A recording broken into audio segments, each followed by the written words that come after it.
मिस्र की बातें, मिस्र से जब इजराइलियों को गुलामी से निकाल के लाए ना, तब यहाँ पे बोला जा रहा है कि तुम देखो इन्होंने भी क्या किया, परमेश्वर ने बड़ी सामर्थ्य के साथ इन्हें गुलामी से निकाला, लेकिन है ना 400 साढ़े 400 की गुलामी साल की गुलामी से जब बाहर निकाला इन्हें, तो इन लोगों ने परमेश्वर की बड़ी सामर्थ्य को देखा, लाल समुद्र को 2 भाग होते देखा, मन्ना खाया, है ना, जंगल में इतने साल तक रहे, इनके कपड़े पुराने नहीं हुए, चप्पल जूते छोटे बड़े नहीं हुए, सेम ऐसे ही हुआ। लेकिन प्रभु यहाँ वचन क्या लिखा है कि विश्वास न लाने वालों को नष्ट कर दिया। अगर तुम अंतिम समय तक विश्वास बनाकर नहीं रखे, प्रभु यीशु मसीह पर विश्वास, उसके क्रूस को ध्यान से नहीं देखते रहे, उस पर अपना ईमानदारी के साथ उसके साथ जीवन नहीं बिताते रहे, तो आपका विश्वास करना बेकार, आपका उद्धार पाना बेकार। उद्धार पाना कोई बच्चों का खेल नहीं है कि आज हमने प्रभु को ग्रहण किया, बपतिस्मा लिया और बस हो गया। नहीं नहीं नहीं, प्रभु ये गलती कभी मत करना। प्रभु ने कहा हमें हर रोज़ प्रभु के पीछे चलना है, जब तक जिंदा है तब तक। मैं आपको देखिए, कल मैं एक प्रचार कर रही थी दूसरे रूम में जा कर के, जेम्स ब्रदर के रूम में जा कर के, वहाँ पे मैं 6 बजे से मेरा प्रीचिंग स्टार्ट हुआ और 7 बजे तक मैंने प्रीचिंग किया, 6:30 बजे से स्टार्ट हुआ मेरा प्रीचिंग। तो जिस समय मैं प्रीचिंग कर रही थी, आप विश्वास नहीं करेंगे, उस समय मेरे फैमिली से कोई मर रहा था, उसकी आखिरी सांस निकल रही थी, और जस्ट 7 साढ़े 7 बजे मुझे मैसेज आया कि वो आदमी ख़त्म हो गया हैं। और मैं मैसेज कर रही थी। देखिए, हमें नहीं पता कि हम कब ख़त्म हो जाएंगे। हमारा आगमन, प्रभु यीशु मसीह का आगमन का हम वेट कर रहे हैं, हमारी आशा है वो धन्य, लेकिन अगर हम जीवित ही नहीं रहेंगे तो फिर हम कैसे प्रभु का आगमन का वेट करेंगे? क्या आप विश्वास करते हो कि आप 20 साल और जियोगे, 10 साल और जियोगे? आप इस बात की गारंटी लेते हो? नहीं, आप तो आज की गारंटी भी नहीं लेते। हमें इसलिए प्रभु ने कहा कि जागते रहो, हमेशा तैयार रहो, कि प्रभु का आगमन कभी भी होगा। हमारा मरना अगर 1 घंटे बाद है तो हमारे लिए प्रभु का आगमन तभी है। हमें उसके बाद हमें बदलने की ज़रूरत, मतलब हमें जीवन जीने की मौका ही नहीं मिलेगा, हम तो चले जाएंगे इस दुनिया से ना। तो इसीलिए हमें कभी भी इस चीज़ को नहीं सोचना है कि मैं अभी जवान हूँ, मैं तो अभी बच्चा हूँ, मेरी तो उम्र बाकी है। कभी मत सोचना बाबा कि आप चलते चलते आप कहानी, एक गाड़ी आए और आपको रौंद कर चली जाए, आपकी कहानी ख़त्म, फिनिश। आपके लिए उतना ही समय था कि आपने प्रभु को कितना जाना, आप प्रभु के पीछे कितने चले। आप 10 साल चल रहे हो ना, आपके लिए 10 ही साल निर्धारित हो सकता है ना। तो कभी भी ये मत सोचना आज नहीं मैं कल करूँगा, कल नहीं आज करो, अभी करो, अभी चलो प्रभु के पीछे, अभी लो सीरियस बात और सुनो उसको, जो प्रभु का वचन परख के, बड़ी परख के साथ परमेश्वर का वचन को आपको सुनना है, समझना है, उसके पीछे चलना है। आगे क्या लिखा फिर, अगर आपका विश्वास, यहाँ मिस्र की क्यों दी गई है उदाहरण, क्योंकि इन्होंने क्या किया, बड़े बड़े सामर्थ्य देखे, प्रभु पर विश्वास करके यहोवा का लाल समुद्र देखा, लेकिन अंत में उन्होंने कुड़कुड़ाया। वो एक रोटी के लिए, खाने के लिए झगड़ा करते थे, मूसा के पास आ जाते थे लड़ने के लिए, हैं कि हम तो भाई मांस खाएंगे, हमको ये चाहिए, हम तो वहाँ पे लहसुन प्याज खाते थे, हम तो वहाँ पे नॉनवेज खाते थे, हम तो गुलामी में थे, अच्छा था। आप ऐसे भी कुड़कुड़ाते हो परमेश्वर पे, मत कुड़कुड़ाना कभी भी। आपके पास जो है, जितना है, उसके लिए पहले धन्यवाद करना सीखो। प्रभु को जो है उसकी वैल्यू करना सीखो, फिर प्रभु क्या हमें संतुष्टि का आत्मा देता है। देखिए कौन से लोग हैं, 16वां वचन में लिखा कि ये तो असंतुष्ट, कुड़कुड़ाने वाले और अपनी अभिलाषाओं के अनुसार चलने वाले और अपने मुंह से घमंड की बातें बोलते हैं, और वे लाभ के लिए मुंह देखी बढ़ाई करते हैं। मुंह देखी बढ़ाई किसी की मत कीजिए, असंतुष्ट मत रहिए, संतुष्टि रखिए हर बात पे। अगर आपके पास कोई चीज़ नहीं है तो पिता से मांगिए ना, है ना, लोगों से मत एक्सपेक्ट कीजिए। आप दुखी क्यों होते हो, आप ठोकर क्यों खाते हो, जब आप दूसरे की तरह बनना चाहते हो? क्यों आप दूसरे की तरह बनना चाहते हो? मैं अभी कहती हूँ, क्यों आप मेरी तरह बनना चाहोगे? मैं क्या हूँ? आप यीशु की तरह बनो जो कि परफेक्ट है।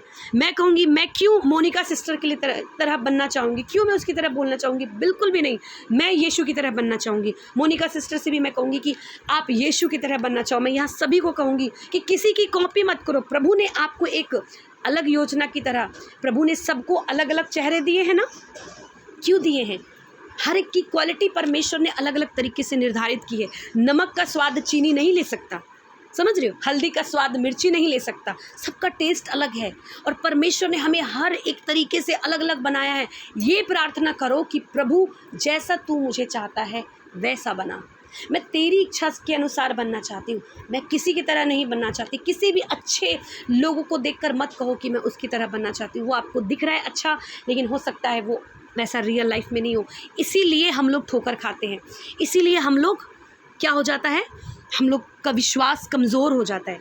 ठीक है, आगे क्या देखते हैं हम, फिर यहाँ लिखा, फिर जिस छठे वचन में, फिर जिन स्वर्गदूतों ने अपने पद को स्थिर नहीं रखा वरन अपने निज निवास को भी छोड़ दिया, उसने उनको भी भीषण न्याय के दिन अंधकार में जो सदा काल के लिए है बंधनों में रखा, बांध दिया परमेश्वर ने।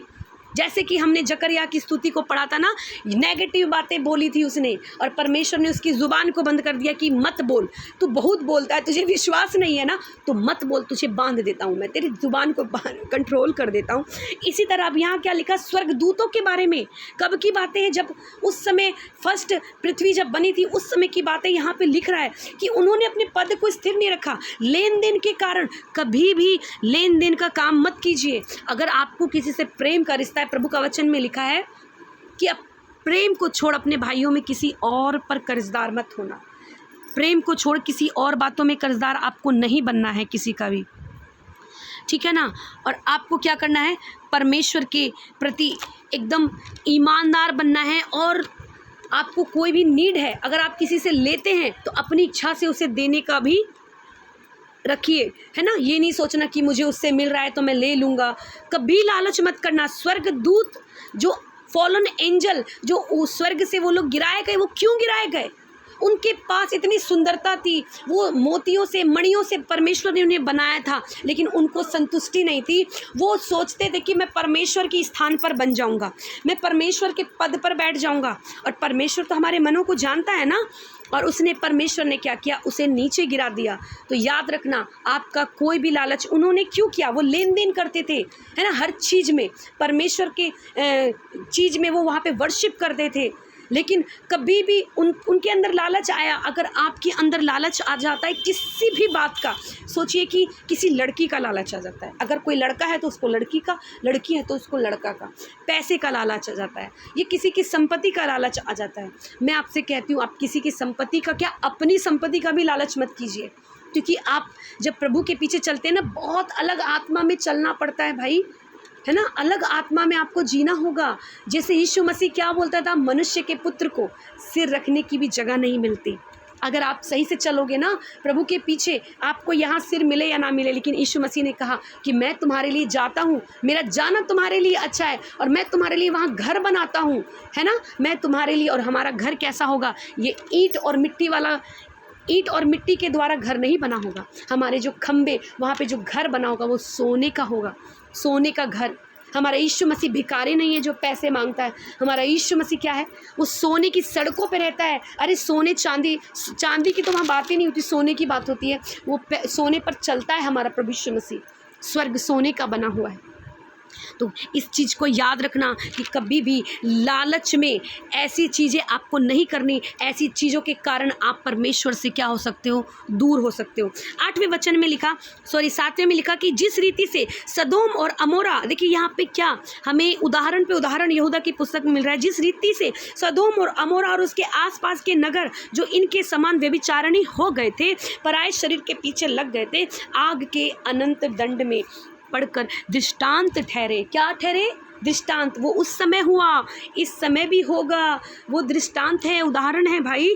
आप ये मत सोचो सदोम और अमोरा के समय में क्या हुआ था। हम जानते हैं कि लड़का लड़के के साथ रहता था, लड़की लड़की के साथ रहती थी, और परमेश्वर ऐसी बहुत ही चीज़ों पे बहुत नफरत करता है, उसे गंदा लगता है, क्योंकि परमेश्वर ने एक स्त्री और एक पुरुष को बनाया। अगर एक स्त्री 2 पुरुष रखती है, या एक पुरुष 2 स्त्री से अधिक भी रखता है ना, 2 स्त्री या उससे अधिक भी रखता है, तो परमेश्वर ऐसे लोगों से नफरत करता है, उसकी नज़र में ये गंदा है। लेकिन उस समय भी क्या होता था, गे वाला जीवन था, है ना, लड़के लड़के के लिए आकर्षित होते थे, लड़की लड़की के लिए आकर्षित होते थे, है ना, वो लोग किसी चीज़ इतने लस्टेड थे।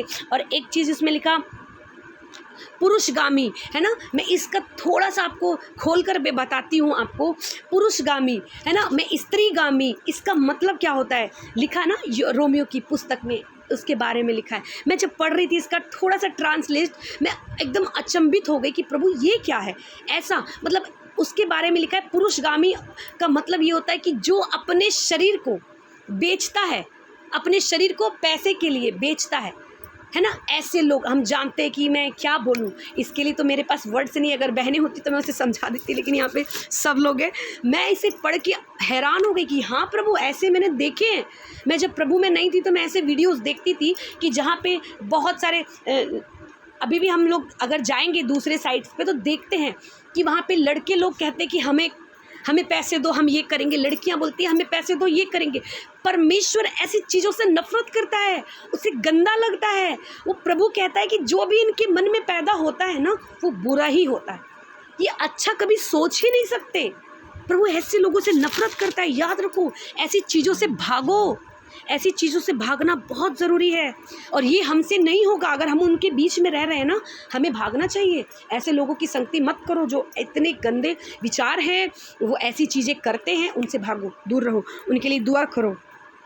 आगे क्या लिखा, उसी रीति से ये स्वप्नदर्शी हो, सपने जो देखने वाले है ना, जो कहते हैं कि भाई हम सपना देखते हैं और अपने शरीर को अशुद्ध करते हैं, प्रभुता को तुच्छ जानते हैं और ऊंचे पद वालों को बुरा भला कहते हैं। स्वप्नदर्शी, हम जानते हैं कि हमारे यहाँ पे बहुत सारे लोग खुद को पंडित कहते हैं, फरीसी कहते हैं ना, कि मैं ये हूँ, अलाना हूँ, फलाना हूँ। प्रभु ऐसे लोगों से भी नफरत करता है। और क्या लिखा, शरीर को अशुद्ध करते हैं जो, है ना, शरीर को मैंने भी बताया, पुरुषगामी, स्त्रीगामी, है ना, जो कि अपने शरीर को बेचते हैं। तो प्रभु ऐसे लोगों से भी नफरत करता है। और क्या लिखा कि प्रभुता को तुच्छ जानते हैं। अगर परमेश्वर ने किसी आपके ऊपर किसी को अधिकारी को रखा है तो उसे कभी तुच्छ मत जानिए, है ना। अगर मान लीजिए आप किसी को लेके बुरा भी बोल रहे हो ना, तो पहले उसके बारे में जान लो, है ना, फिर उसके बारे में बोलो। बोलने से पहले प्रभु ने बोला कि अपनी जीभ को लगाम लगाना है। मतलब एक जहाज को, याकूब की पत्री में लिखा कि एक जहाज के लिए ना, बस उसके यहाँ पे एक कील ठोक कर उसके मुंह पर जब वो लगा दिया जाता है ना, तो पूरा लगाम लग जाता है, जहाज को भी वो फेर लेता है। घोड़े की अगर मुंह पे लगाम लगा दी जाए तो वो भी हमारे इशारे पे नाचने लगता है, वरना घोड़े को कौन लगाम कर सकता है।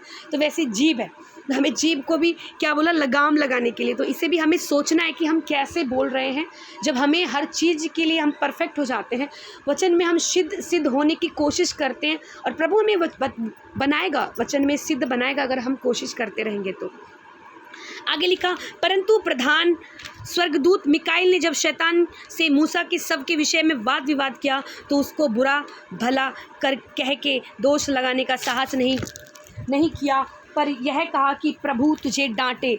यहाँ पे क्या कह रहा है, जब मूसा का सब जब मतलब कि उसका शव पड़ा था वहाँ पे, तो मिकाइल को भेजा गया उसकी शव को लेने के लिए, लेकिन शैतान ने उसके शव को ले जाने नहीं दिया, लेकिन उसने उसे सिर्फ डांटा। उसने उस शैतान को भी कुछ नहीं बोला, क्योंकि उसने सिर्फ इतना ही बोला कि प्रभु डांटे। यानी कि किसी को भी बोलने से पहले स्वर्गदूत लोग भी डरते हैं कि मैं क्या बोलूं और क्या नहीं बोलूं। तो हमें भी बड़ा सावधानी के साथ किसी को भी लेकर के अपनी मेंटलिटी बनानी है।